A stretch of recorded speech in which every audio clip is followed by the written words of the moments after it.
सुप्रभात विद्यार्थियों। आज की इस वीडियो में हम आपकी पाठ्य पुस्तक का पाठ नंबर 5 उत्साह नामक कविता, जो कि सूर्यकांत त्रिपाठी निराला जी द्वारा रचित है, अध्ययन करेंगे। इससे पहले मैंने उत्साह के 2 पद आपको पठन करवाए थे। आज इसी का एक शेष भाग है, जो कविता है अट नहीं रही है, उसके 2 पद हैं जो इस वीडियो के अंदर हम अध्ययन करेंगे। तो आइए बच्चों, शुरू करते हैं। अट नहीं रही है आभा फागुन की, तन सट नहीं रही है, कहीं सांस लेते हो घर घर भर देते हो, उड़ने को नभ में तुम पर पर कर देते हो, आँख हटाता हूँ तो हट नहीं रही है, पत्तों से लदी डाल कहीं हरी कहीं लाल, कहीं पड़ी है उर्मे मंद गंध पुष्पमाल, पाट पाट शोभा श्री पट नहीं रही है। तो बच्चों, ये जो कविता है मैंने इसको 2 भागों में विभाजित किया है, यानी कि 2 पद में विभाजित किया है। पहले हम एक पद का अध्ययन करेंगे प्रसंग सहित, उसके बाद दूसरे पद का। तो पहला पद कुछ इस तरह से है।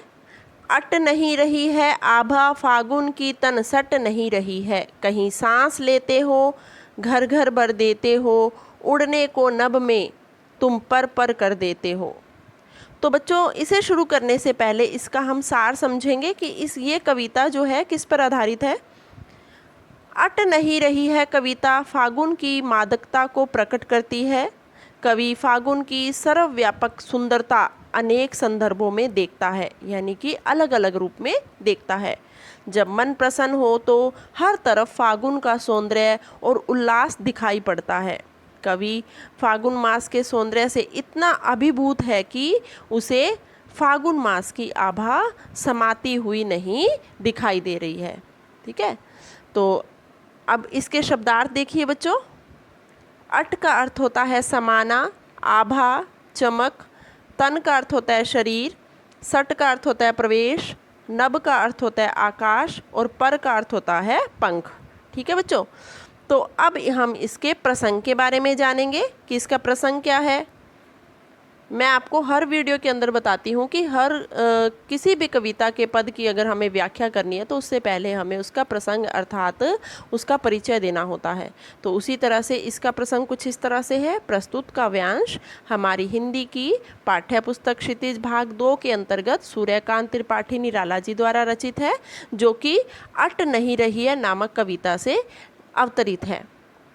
प्रस्तुत कविता में कवि ने फागुन की सर्वव्यापक सुंदरता का बखान किया है या फिर वर्णन किया है। ठीक है, तो अब देखिए, अब इसकी व्याख्या कुछ इस तरह से है बच्चों। ठीक है, अट नहीं रही है आभा फागुन की, तन सट नहीं रही है। ठीक है, फागुन के महीने में चारों ओर मादकता फैली हुई है, अर्थात फागुन मास के सौंदर्य में डूबे हुए कवि को सर्वत्र फागुन का उल्लास ही उल्लास दिखाई पड़ता है। मतलब कवि को हर जगह फागुन के महीने का उल्लास यानी प्रसन्नता ही यानी खुशी ही दिखाई पड़ती है। ठीक है, तो आगे कवि कहते हैं, प्रकृति की सुंदरता से पृथ्वी का जो आकर्षण है, ठीक है, वो अलौकिक है। ठीक है, अट नहीं रही है आभा फागुन की, तन सट नहीं रही है। कवि कहते हैं कि मेरा इस सब सौंदर्य को देखकर कवि कह रहे हैं कि इतना अपूर्व सौंदर्य, ठीक है, मेरी आंखों में समा नहीं रहा है। अट नहीं रहा है मतलब समा नहीं रहा है। मेरा शरीर इस सौंदर्य को देखकर रोमांचित हो रहा है। ठीक है, कहीं सांस लेते हो घर घर भर देते हो, उड़ने को नभ में तुम पर पर कर देते हो। ठीक है, कवि कहते हैं कि जब तुम सांस लेते हो, हे फागुन, जब तुम सांस लेते हो तो अपनी छोड़ती हुई सांस के साथ सुगंध से चारों ओर प्रसन्नता भर देते हो। पर्यावरण भी महक उठता है। ठीक है, घर घर भर देते हो यानी जो पर्यावरण है चारों ओर सुगंधित कर देते हो, पर्यावरण भी महक उठता है।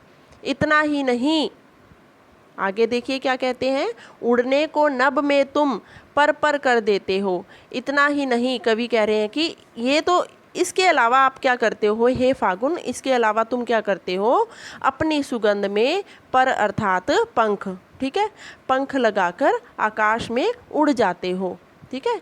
आकाश में पंख फैलाए पक्षी भी फागुन के महीने में उड़ते हुए दिखाई देते हैं, जिससे आकाश भी सुगंधित हो उठता है। कवि सौंदर्य से भरपूर फागुन मास के सौंदर्य को निरंतर निहारता रहता है, ठीक है। यानी कि कवि को जो फागुन माह का महीना है वो बहुत ही पसंद है, ठीक है। अब इसका दूसरा पद देखिए, आँख हटाता हूँ तो हट नहीं रही है, पत्तों से लदी डाल, कहीं हरी कहीं लाल, कहीं पड़ी है उर्मे मंद गंध पुष्पमाल, पाट पाट शोभा श्री पट नहीं रही है। सबसे पहले इसके शब्दार्थ देखिए, लदी बोझिल, ठीक है, उर हृदय, मंद धीमी, गंध सुगंध, पाट पाट जगह जगह, शोभाश्री सौंदर्य से भरपूर, पट समा नहीं रही है, ठीक है। यहाँ पर कवि क्या कह रहे हैं, आँख हटाता हूँ तो हट नहीं रही है, ठीक है। कवि कह रहे हैं कि जब मैं आँख हटाता हूँ अर्थात आंखें बंद करने पर फागुन की सुंदरता मेरी आँखों से दूर नहीं होती। पत्तों से लदी डाल, कहीं हरी कहीं लाल, कहीं पड़ी है उर्मे मंद गंध पुष्पमाल, ठीक है। पत्तों से लदी हुई पेड़ों की सुंदर डालों की हरियाली और लालिमा युक्त फूलों से भरी डालों की सुंदरता हृदय में समा गई है। उर यानी कि हृदय, ठीक है, हृदय में समा गई है। मंद गंध पुष्पमाल, पाट पाट शोभा श्री पट नहीं रही है, ठीक है। फिर वे कह रहे हैं कि मंद गंध यानी कि धीमी सुगंध, ठीक है, धीमी धीमी भीनी भीनी सुगंध जो होती है, धीमी सुगंध युक्त फूलों की मालाएं, ठीक है, प्रत्येक स्थान को सौंदर्य से पूर्ण कर रही हैं, ठीक है, अपनी सुंदरता से भर रही हैं। चारों ओर हरियाली युक्त लताओं एवं पर लालिमा युक्त फूलों का सौंदर्य मन को आकर्षित कर रहा है, ठीक है। शोभाश्री सौंदर्य से भरपूर, चारों ओर का जो वातावरण है वो क्या है, सौंदर्य से भरपूर है, ठीक है। वो आँखों को यानी कि आकर्षित कर रहा है, मन को आकर्षित कर रहा है, ठीक है। और इसी को देखते हुए कवि कहते हैं कि जो ये फागुन का महीना है ये संपूर्ण सौंदर्य मेरे हृदय में समा नहीं रहा है, ठीक है। मतलब इतनी खुशी हो रही है कि कवि को फागुन का महीना देखकर कि वो जो इसकी सुंदरता है वो उसको अपने मन में समाना चाहते हैं, लेकिन खुशी के कारण समा नहीं रही है, ठीक है बच्चों। तो ये आपका था पाठ 5 का शेष भाग जो मैंने आपको आज अध्ययन करवाया है, ठीक है। मैं आशा करती हूँ कि आपको अच्छी तरह से समझ में आ गया होगा।